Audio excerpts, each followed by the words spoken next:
Welcome back to the homestead.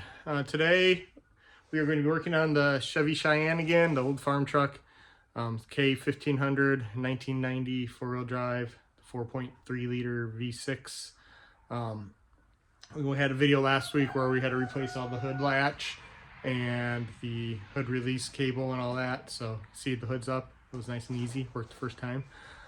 But today we got to replace the four-wheel drive actuator. So it's just this little piece, goes into the front axle, little plunger pops out and activates the four-wheel drive mechanism in the front axle. Literally one little plug. Basically use just a wrench on here, screw this out, screw the old one out, screw the new one in. We'll get at that. So all you're gonna need is your replacement part. Already checked it to make sure it was the same thing. I'm going to use a little dielectric grease on the connection. I did get down there and made sure everything was the right connections and everything, and when I unplugged it, a little bit of water came out, so it means some water's getting in there, which might be the problem why it's not working anymore. So this is just one of those little packs you get at AutoZone or O'Reilly's, whatever. I usually have them hanging at the parts counter. And then I'm just using an adjustable wrench. If you have a crescent wrench that's the right size. I didn't have one big enough. The biggest I have is 22 millimeter, and it wasn't quite right. So it's probably an inch or 24 millimeters, somewhere in there. But adjustable wrench will work just fine for that. Other than that, you can see you got the truck up. There's enough clearance underneath that I could do it without it, but I did put it up on some ramps just to give myself a little more room under there. Make it easier to see, get some more leverage when I needed to. But yeah, we're gonna go ahead and get at it and get this part replaced and see if it works. All right, so here we are underneath the truck, looking up at the passenger side of the front axle. Front of the truck's this way, back of the truck's that way. This is the passenger side. So you can see right here's the piece we're going to be replacing. Here's the plug for it. That's about it. So first we got to start off by unplugging it. The plug is right here. It's clipped onto a little metal clip. All you got to do is push up on it. It slides off the clip. If you can get in here, either your finger or screwdriver, pop that up and unplug it. That's all we got to do. Now we got to get on here. There's a little part here where you can get a wrench on. And get this adjusted right and get this screwed out of here. That literally took nothing. So even though this is a 34-year-old truck, it wasn't rusted in there, nothing. I mean, it's kind of self-lubricating under here. It's got little leaks here and there everywhere. So the grease on everything, so it's pretty well encapsulated here, so water's gonna have a hard time getting that stuff, but still it's pretty surprising for how old this truck is.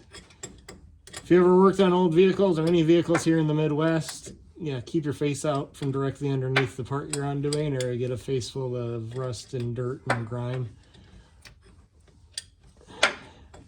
Looks like they had some kind of old gasket material on here. Part didn't come with any. I didn't see anything saying that we needed any, so we're going to unscrew this.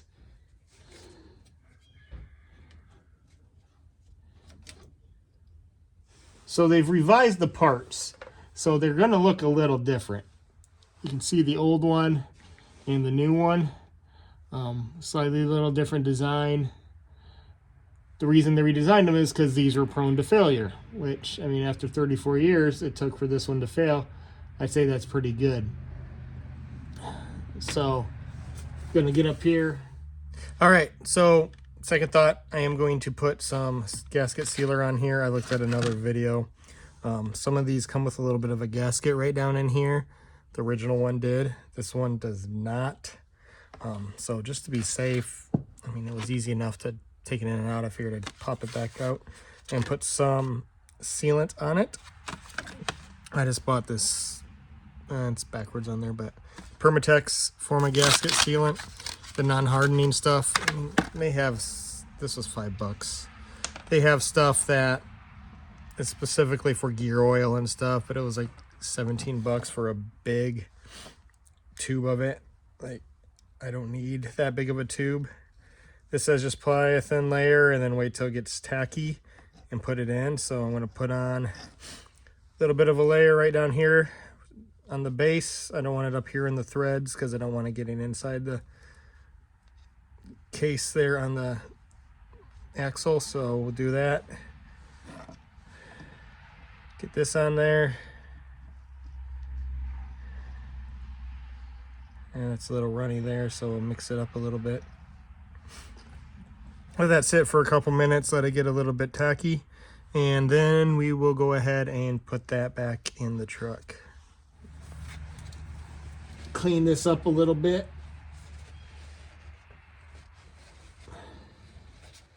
For some reason this starts leaking a lot. I will put some gasket material on there, but nothing sad that we needed to.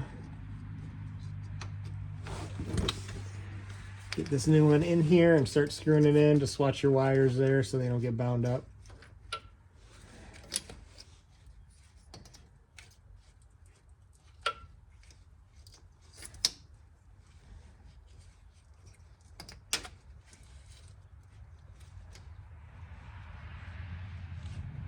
Fits right in there. Take your wrench and tighten her down. Different size.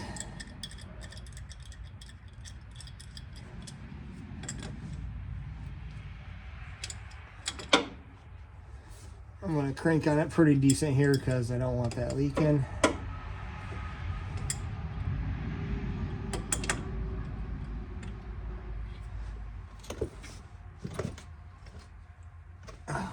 Got that cranked down.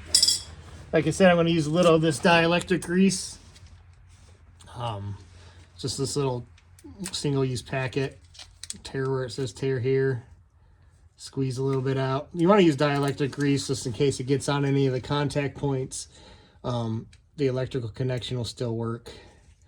But this will just kind of help keep the water and moisture out of there. Like I said, when I unplugged it the first time when I was making sure it was the right part, a little bit of water came out of the plug area. So I just want to keep that from happening again. Because it could have been an electrical issue, but the part was like 40 bucks on Amazon. I mean, yeah, it's a cheap knockoff, but it's a cheap old truck, so it's not that big a deal. All right, so now I got some grease on the gasket there. All you got to do is plug it back in. Make sure that little clip clips back on. I'm gonna slide it back on the electric or the little metal clip it was clipped onto. Just to keep it up out of the way. Hopefully the part is the right size for that. If not, we'll use zip ties. It's a little snug.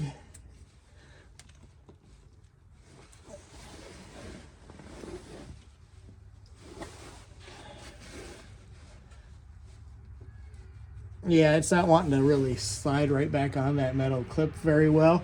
So what I'm going to do is I'm going to grab a zip tie real quick. And then I'll come back on and we'll zip tie that in there just to make sure it's not flopping around down here when you're on the bottom of the truck. So going through field or anything, this is going to be hitting and dragging. Thinking of that, I might actually take another zip tie and zip tie this cable up out of the way here, just to keep it from dangling down like this and snagging on anything. All right, grab some zip ties. Just plain old black zip ties. Homesteader's best friend. I can't believe how many times you use these for car repairs, tractor repairs, fence repairs, gardening. You always want to have a pack or 2 or 20 of these things on hand. You never know when you're going to need them. So yeah, we'll just get this one up in here. Snug it down good. Don't want this coming unplugged. Don't want this falling around. Got that nice and tight. Gotta do the old dab, that ain't going anywhere. Gonna go ahead and, like I said, try to zip tie this cable to the axle just to keep it from dangling so much. Hopefully these are long enough. If not, we'll double it up. But looks like these ones are long enough. You can always go longer on your zip ties and cut off the excess.